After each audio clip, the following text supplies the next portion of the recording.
No se diga más por Top Latina. Vamos a salir de las fronteras de la República Dominicana. Oh my God. Porque vamos a hablar de las elecciones en Estados Unidos, que son el martes, ¿verdad? El martes. Super Estamos a 5 de días noviembre. de esas elecciones que yo considero desde ya que van a ser, ya nos lo dirá nuestro invitado, van a ser unas elecciones creo que históricas en los Estados Unidos, y como todo lo que pasa en Estados Unidos lo sentimos aquí como que estuviera pasando aquí atrás, es importante para nosotros en República Dominicana saber o anticipar qué puede pasar.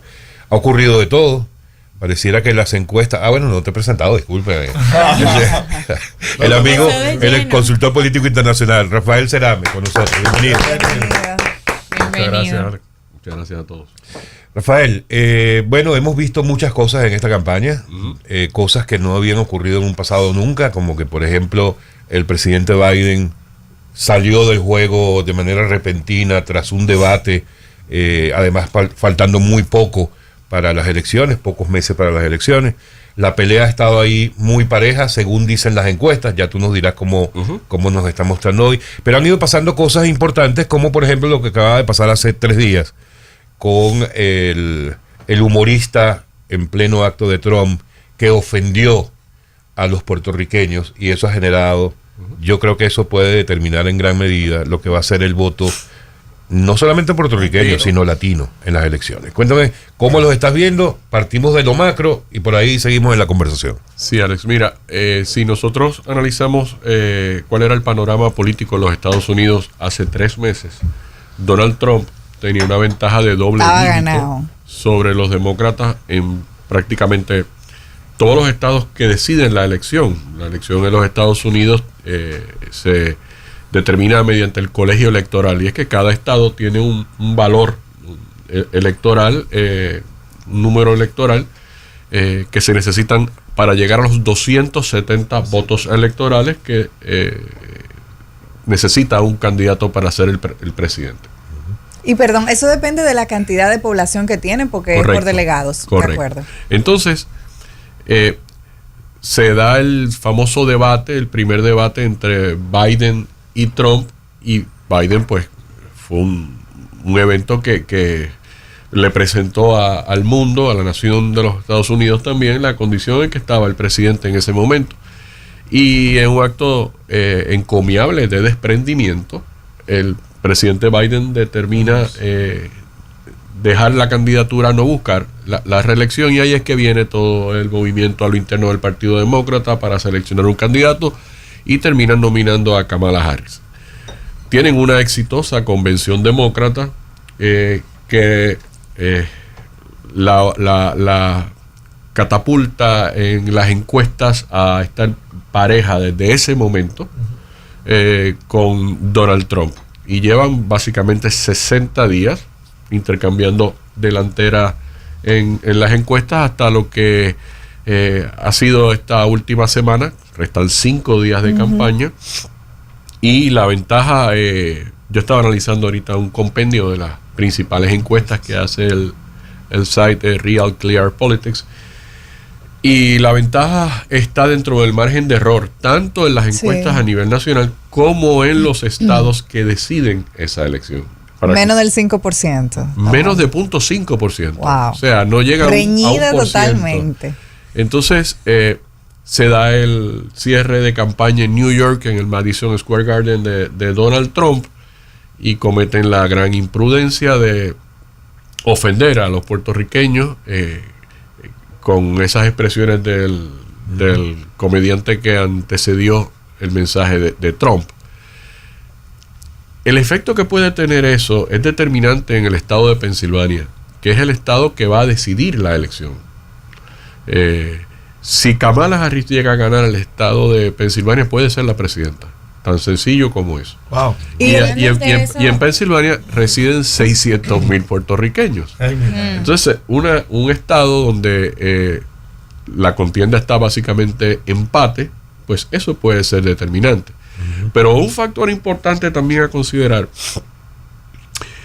es que el Partido Demócrata ha sido exitoso en la movilización del voto adelantado. Y en los Estados Unidos, y estamos hablando de sobre 30 millones de votos.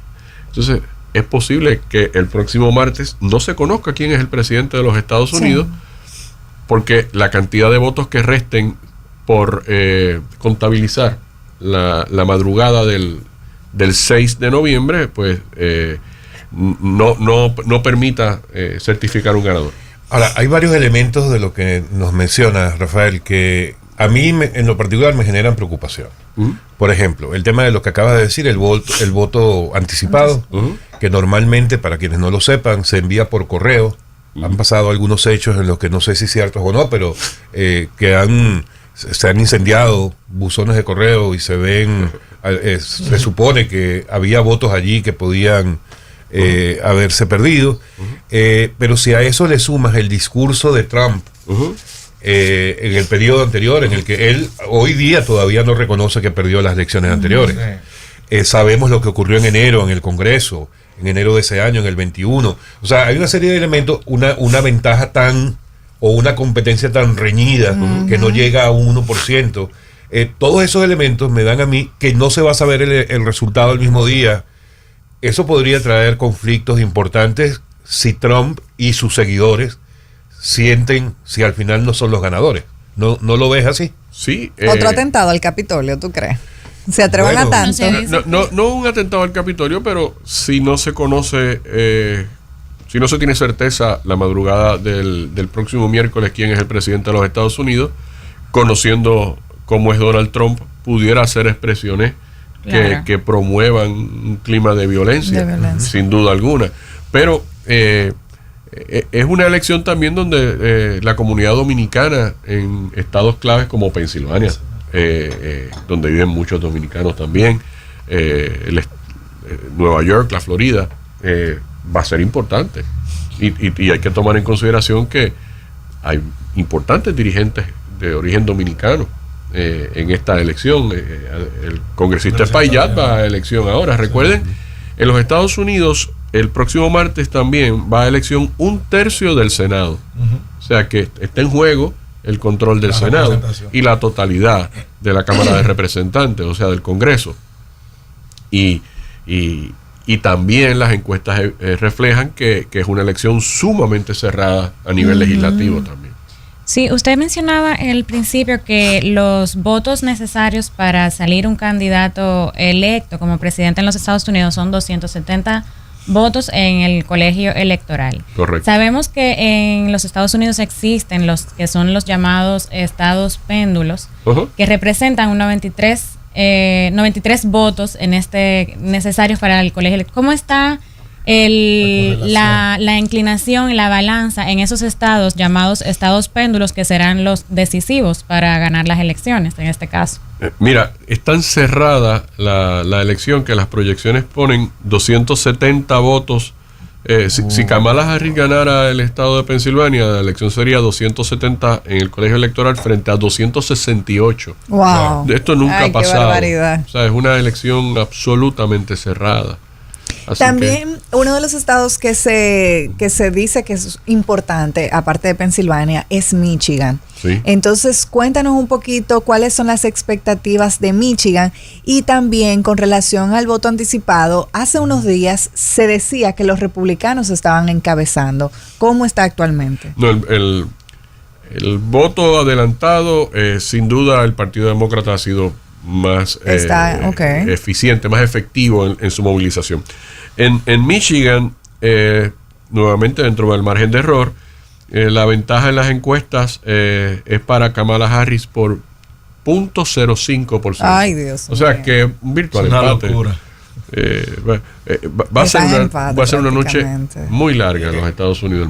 Han tenido ambos candidatos, han tenido unos discursos muy extremistas, unos hacia un lado y otros al lado contrario. ¿Quién le ha sacado más provecho a ese discurso tan rudo? A la polarización. Pues a mí me llama la atención que la campaña de los estrategas de la campaña de Trump han concentrado el mensaje dirigido al voto duro de Trump, a los llamados trumpistas. Y se están hablando ellos mismos. Exacto. Entonces, de ahí no van a conseguir un voto adicional. Tienen su techo. Entonces, han evitado llevar un mensaje a electores fuera de esa estructura política de Trump. Por el contrario, Kamala Harris ha llevado un mensaje focalizado a sectores que no son necesariamente tradicionales demócratas. Le está hablando a la clase media alta. Ha buscado atraer votos hacia su candidatura.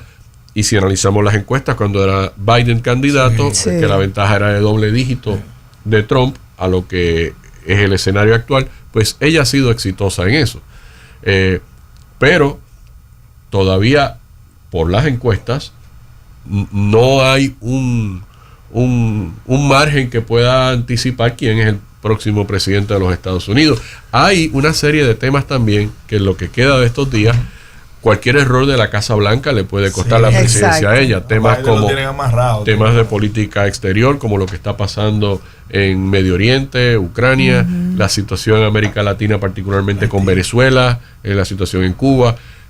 Cualquier desliz que tome la Casa Blanca, la administración de Biden, en estos temas pudiera ser determinante para la suerte de Harris. Y máxime en estados donde el voto hispano, el voto latino, puede ser el decisivo.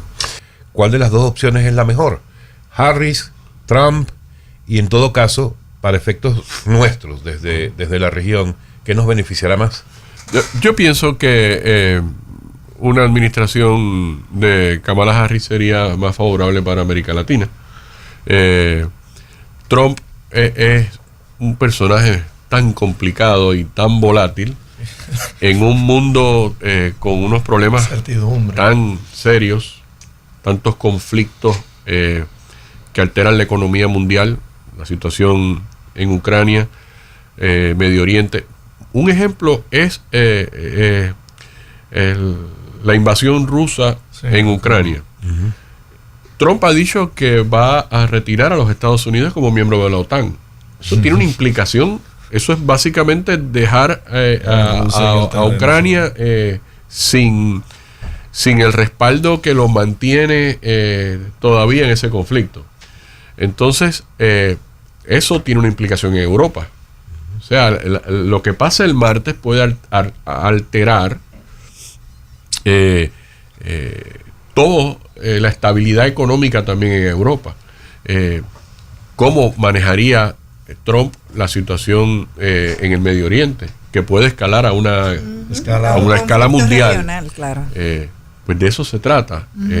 La importancia para todos en el mundo de lo que ocurra el martes en los Estados Unidos. Biden, pienso que le llegó la presidencia muy tarde en su vida. Un senador con una experiencia tremenda. Presidió la Comisión de Relaciones Exteriores del Senado de los Estados Unidos, luego acompaña a Obama 8 años en la Casa Blanca. O sea, tenía un bagaje, un trasfondo que lo capacitaba para ser presidente, pero le llegó la presidencia muy tarde.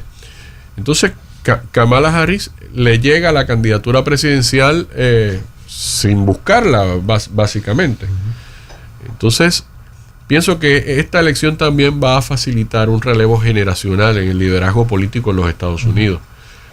Es un liderazgo a nivel institucional en los partidos, en los dos principales partidos de los Estados Unidos, ancianos.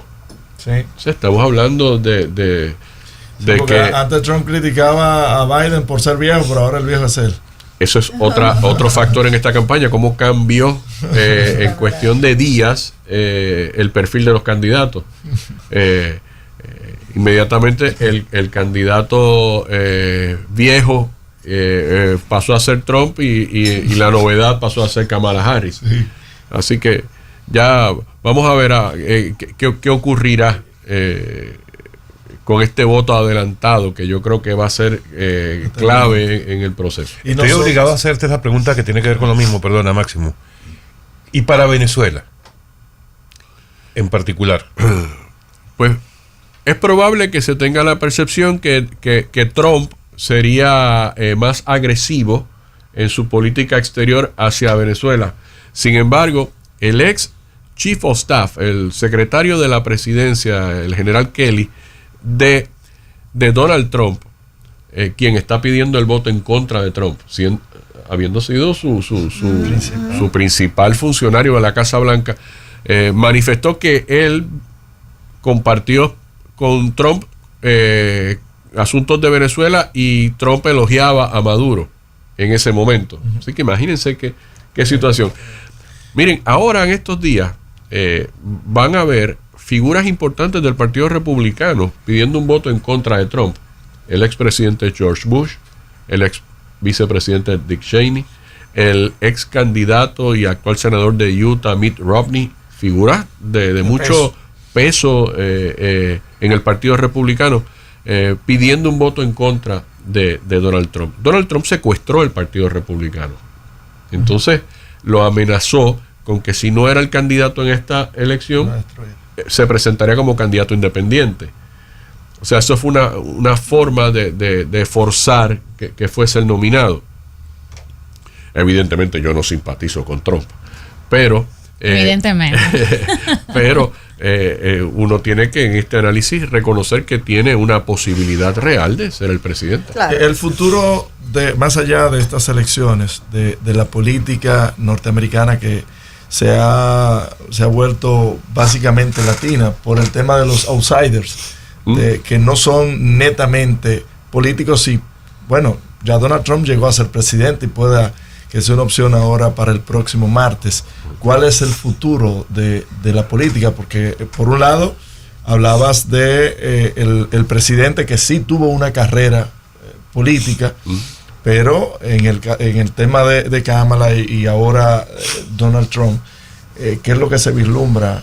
Hay una democratización de las candidaturas presidenciales, por así decirlo, que cualquier persona puede llegar a ser candidato. Siempre se ha dicho que pronto un hispano, un latino va a estar aspirando a la presidencia de los Estados Unidos. Pues sí, yo pienso que sí.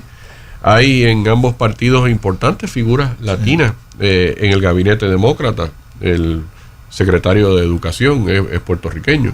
El senador Marco Rubio es de origen cubano y es un importante senador que ya una vez intentó aspirar a la presidencia de los Estados Unidos. Y sí, yo pienso que después de esta elección, por naturaleza, se va a dar un relevo generacional en ambos partidos, demócrata y republicano, y surgirán figuras de origen hispano que van a tener importancia en ambos partidos.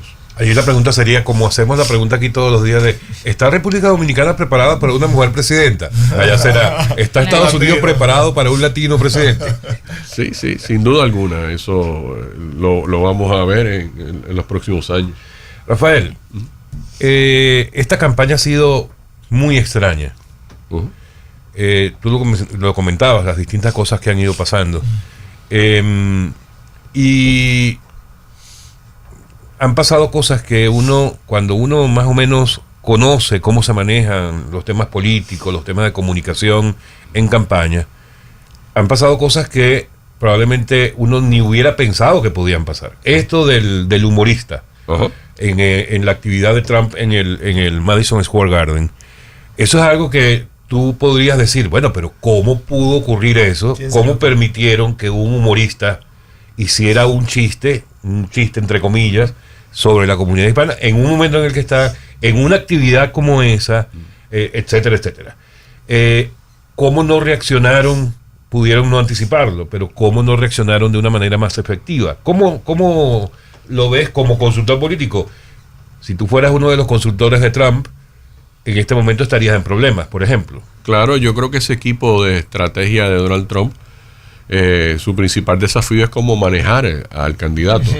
Porque lo dicen los bomberos. Porque ese acto en Nueva York no solamente fue ese mensaje del llamado humorista ofendiendo a los puertorriqueños, es que todos los mensajes que antecedieron a Trump y el mensaje de Trump estaban cargados de insultos, de ofensas contra grupos minoritarios, contra figuras de la oposición. Es una campaña que destila odio. Entonces, es difícil uno analizar el racional de esa estrategia. Es una campaña muy emocional, poco racional, y pudiera anticipar el perfil de una nueva administración de Trump, si ese fuese el caso. Por el contrario, la campaña, los estrategas de la campaña de Kamala, que son conocidos, David Plouffe y todo el grupo que estuvo al lado de Obama en su última campaña, pues han definido muy bien los temas que ha desarrollado la campaña de Kamala Harris, que tampoco es una extraordinaria candidata, o sea, tiene unas debilidades que también son evidentes. ¿Qué parte del porcentaje que tiene hoy Kamala en las encuestas le corresponden a Obama? Sí, eso me pregunta. Bueno, Obama hoy está concentrando su participación en la campaña en los estados claves, uno de ellos es Pensilvania, ha tenido más de 4 apariciones en ese estado, porque es el que decide en las elecciones, y sí, él ha tenido, y además Obama es sin duda el principal líder del Partido Demócrata todavía. Claro. Bueno, perdón. Gracias, Bian. Adelante. No, dale. No No, qué cosa. ¿Cuál de las estrategias que están llevando ambos candidatos, tanto Harris como Trump, en estos momentos, pueden tener un giro al martes? Tomando en cuenta, por ejemplo, en nuestro país, que días antes de las elecciones no se puede hacer más proselitismo. ¿Cómo se maneja en Estados Unidos esa parte? En los Estados Unidos se puede continuar en campaña hasta, o sea, no hay restricción a eso. Pienso que ahora estarán concentrando en los planes de movilización electoral, el Get Out the Vote, en esos estados clave. ¿Cómo se maneja la logística ya? Porque aquí es diferente, definitivamente. Es facilitar el transporte a los centros de votación igual, en ese sentido, motivar al elector a... Hay pica pollo allá.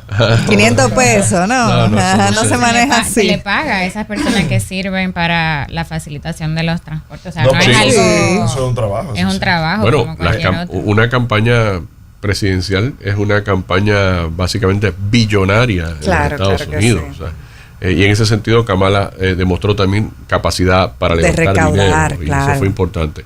Pero deben estar concentrando los esfuerzos para la movilización de sectores minoritarios, particularmente en Arizona, en Michigan, en Pensilvania. En eso es que deben estar, y en no cometer errores.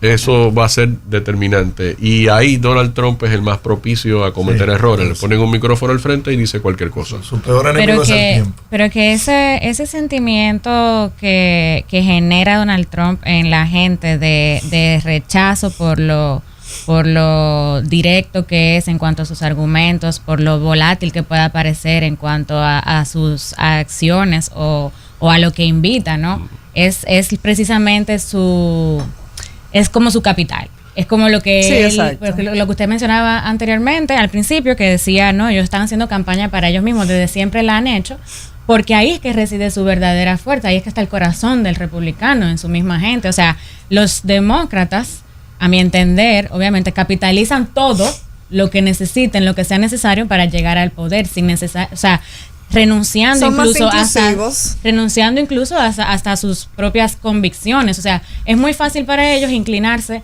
de cualquier lado para poder obtener el beneficio de la ganancia de la elección. Y eso para mí, bueno, es un criterio personal que tengo, trumpista, que no es algo que da mucha confianza en los demócratas. Por eso I stick to los republicanos y específicamente a Trump, que siga adelante con su campaña. O sea, es lo que pasa es que Trump y en cuanto, perdóneme, déjeme agregar algo. Y en cuanto a nos quedan 15 minutos, ¿viste? Y en cuanto a las políticas, de lo que puede parecer volátil en su comportamiento, en cuanto a las políticas, sabemos que en su anterior mandato como presidente hubo mucha estabilidad en los Estados Unidos. El desorden está ahora mismo con los demócratas. Bueno,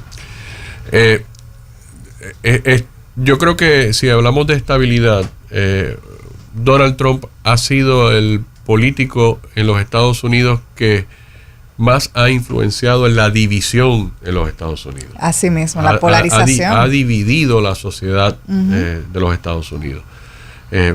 Y el Partido Republicano, que tradicionalmente ha sido un partido conservador, Trump no necesariamente en todo es conservador. Claro.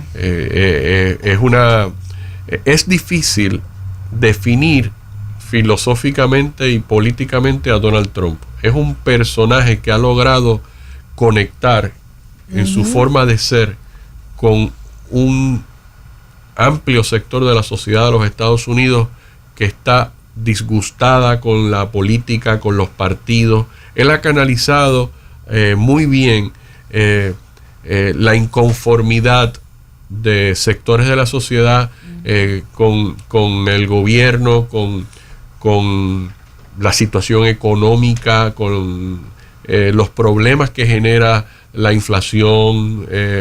Pero si vemos la administración Biden, el nivel de desempleo más bajo en la historia de los Estados Unidos es ahora. El único país en crecimiento económico en estos momentos. Si vemos el comportamiento de la economía en los Estados Unidos, todos los indicadores dicen que está creciendo y que está estable. O sea, es una cuestión también de percepción. Y Trump, por su discurso, genera confrontación, genera...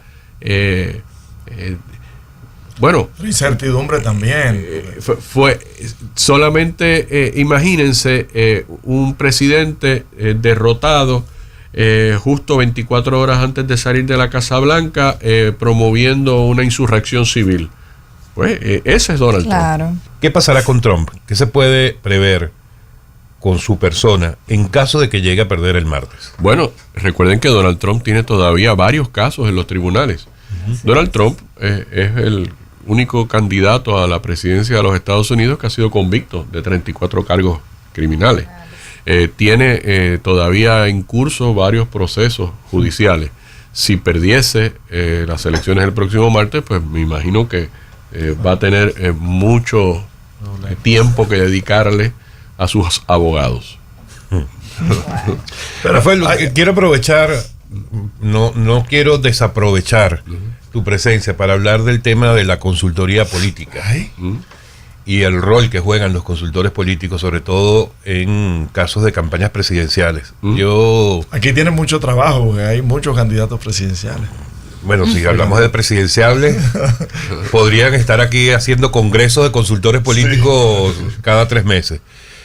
Pero yo también he sido de los que últimamente he comentado mucho del desprestigio de ese oficio. Y excúsame porque tú eres de ese oficio, ¿verdad? Pero ¿por qué digo el desprestigio? Porque es que pareciera que como que se reproducen, o sea, cualquiera se presenta como consultor político. Compran un paquete en Amazon y uno la verdad es que dice, bueno, pero ¿de verdad será un consultor político? ¿De verdad tendrá la experiencia que requiere para llevar a cabo el trabajo que yo necesito? Poniéndome yo como un candidato potencial. Y en todo caso, ¿cuáles son las claves para uno identificar quién de verdad es un buen consultor político al que yo pueda contratar, que máximo pueda contratar a alguno? Pero para mí, uno de los elementos más importantes es que el consultor político no pretenda ser protagonista en una campaña. El protagonista en una campaña es el candidato. El trabajo de los consultores políticos lo hacemos backstage, tras bastidores. Y la discreción en esa función es para mí fundamental. Eso tiene que generar una gran confianza entre la persona que uno está asesorando hacia el asesor político. Y en ese sentido siempre el protagonista será el candidato. Nunca debe ser el consultor político una figura que esté expuesta en el escenario de una campaña electoral.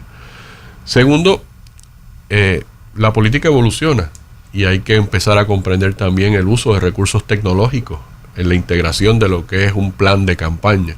El plan de campaña es donde se integra elementos de organización política, electoral, de gerencia de una campaña, con la definición de los temas estratégicos, cómo vamos a desarrollar el mensaje, a quién le vamos a hablar, la interpretación de los estudios de opinión pública, de las encuestas, que nos va a dar la data necesaria para tener una radiografía de la sociedad a la cual le vamos a estar hablando. La integración de todos esos equipos, ahora como les dije, sobre una plataforma tecnológica, cómo se manejan las bases de datos que se tienen, cómo se puede interactuar utilizando medios digitales para llegar lo más directamente hacia la gente, como también cambió la publicidad, los medios, porque lo que hace 30 años era lo más importante, que era la televisión, ahora es un teléfono, donde tenemos el contacto más directo con la mayor cantidad de personas. Los medios digitales. Hacer un plan de medios en una campaña política hoy es muy diferente a como se hacía hace 30 años. ¿Y eso cambia por país o hay una base que es genérica? Por ejemplo, ¿es lo mismo dirigir una campaña en Ecuador, que tú puedas estar llevando una campaña en Ecuador y una en República Dominicana? ¿Qué tan difícil sería manejar los dos sectores, o hay puntos en comunes? Pues yo pienso que sería un error para un consultor político tratar de replicar en otro país una campaña de otro país. No hay dos campañas iguales, no hay dos elecciones iguales, y no hay dos países iguales. Exacto. Entonces, ahí hay consultores políticos que cometen muchos errores tratando de replicar, de vender la misma campaña en muchos sitios, y no hay dos países iguales. Cuando un consultor político trabaja para un presidente, Una asesoría. el presidente, no, porque estos son temas que llaman la atención a cualquiera que le interese la política, que además no tienen siempre la oportunidad de conversar con alguien que tiene la capacidad para ello. Pero lo que te quería preguntar era, un presidente depende de un consultor, depende de 10 consultores, y en todo caso, ¿cómo es ese, iba a decir environment, porque estoy como pensando en inglés hoy, pero ¿cómo funciona ese entorno de un presidente o de un candidato presidencial en cualquier país? Bueno, me parece que no se puede pretender desarrollar una campaña en una sola figura de un consultor político.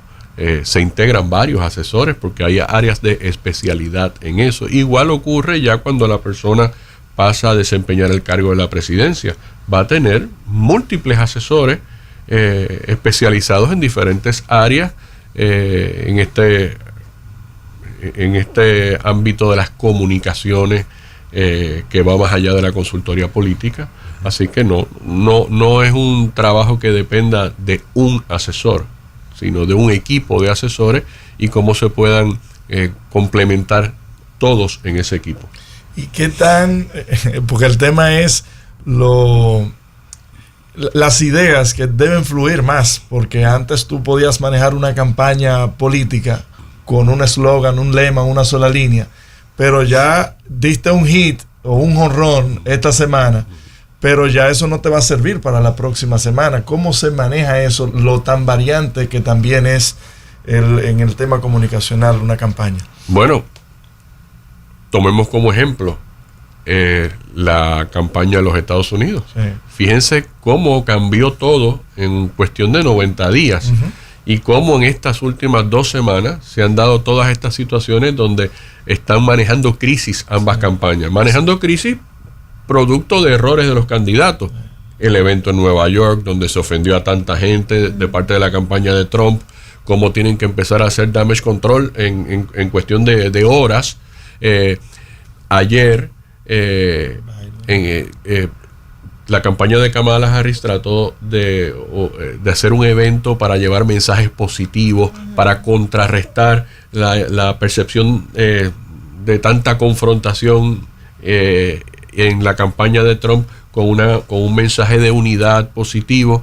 Y entonces comete el error el presidente Biden, invitado al acto, de llamar basura a los seguidores de Trump. O un error que los lleva hoy a tener que estar trabajando, haciendo damage control con eso. ¿Cómo respondió la campaña de Trump? Lo presentan a Trump en un camión de basura. O sea, esos dos war room deben estar, pero sí, on fire 24/7. Así es. Y entonces, en la respuesta, en el manejo de crisis de cualquiera de esas campañas, pueden cometer también errores y acentuar el problema, agravarlo. En una campaña tan cerrada como esta, cualquier desliz que se cometa en esos estados clave, como principalmente Pensilvania, le cuesta la presidencia. Y en la República Dominicana, ya para ir terminando, muchos proyectos presidenciales en lo que se diría quizás una campaña de destiempo. ¿Cómo se maneja también o puede ser sustentable una campaña con tanto tiempo de antelación? Es que es natural que en procesos donde el incumbente ha anunciado y ha formalizado que no va a aspirar a la reelección, pues se comiencan a identificar posibles alternativas futuras, pero considero que todas están a destiempo. El presidente juramentó el 16 de agosto. O sea, básicamente está empezando su segundo término.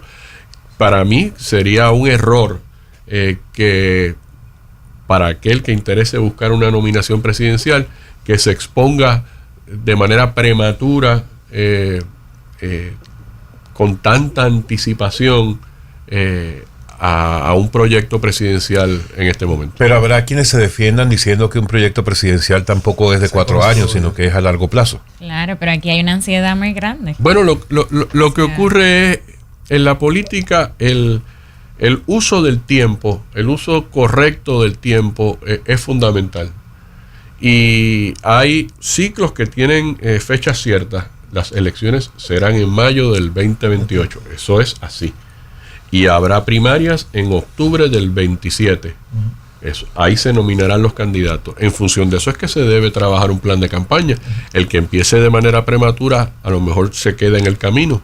Así es. Claro. En nuestro país siempre hay mucha tensión cuando hay días de elecciones están cercas. En Estados Unidos, con tanta polarización y unas elecciones que aparentan ser tan reñidas, ¿cómo impacta en lo económico y en lo social la tensión en el ambiente? Bueno, sin duda, puede crear inestabilidad en la economía, en las inversiones, Los mercados de valores. en los mercados de valores. fluctuar. Bueno, sin duda, Wall Street está pendiente de lo que va a pasar el martes. Eso y afecta a la economía mundial, lo que vaya a ocurrir el martes en los Estados Unidos. Sin duda es el proceso electoral que llama la atención mundial. ¿Afecta esto a Puerto Rico? Porque también tiene elecciones Puerto Rico el martes. Sí, Puerto Rico tiene elecciones el martes. Se elige al gobernador, se elige al comisionado residente, que es el representante de los puertorriqueños en el Congreso de los Estados Unidos, 78 alcaldías y las elecciones legislativas. Así que, y también el martes en Puerto Rico se estará celebrando un plebiscito sobre las opciones de estatus. Es una consulta también el mismo día de las elecciones. Así que Mucho movimiento. de aquí saldré a Puerto Rico, de ¿Y hecho. simpatiza por el PNP? Sí, es conocido. Yo fui secretario general del Partido Nuevo Progresista hace unos cuantos años atrás. Y sí, yo favorezco la estadidad para Puerto Rico, pero he estado fuera de este proceso electoral en esta campaña, así que la estoy analizando Desde afuera. desde afuera con un poco más de objetividad, podemos decir. Rafael, para despedirnos, eres un gran fanático del béisbol. Sí. ¿Cómo viste ayer esa... Bueno, ayer no, ¿cómo viste la serie Yo mundial? creo que fue una excelente serie. Fue que le hizo muy bien, le hizo mucho bien al béisbol. Me sorprendió que los Yankees, luego de tener una ventaja de 5 carreras, y que se vio el despertar de su ofensiva ayer, cometieran esos errores defensivos que cambiaron el juego. Pero así es el béisbol. Ahora, los Dodgers, sin duda alguna, un equipazo, y me alegré mucho por Kike Hernández también. Rafael, muchas gracias. A ustedes, un placer estar con ustedes. No se diga más por Top Latina.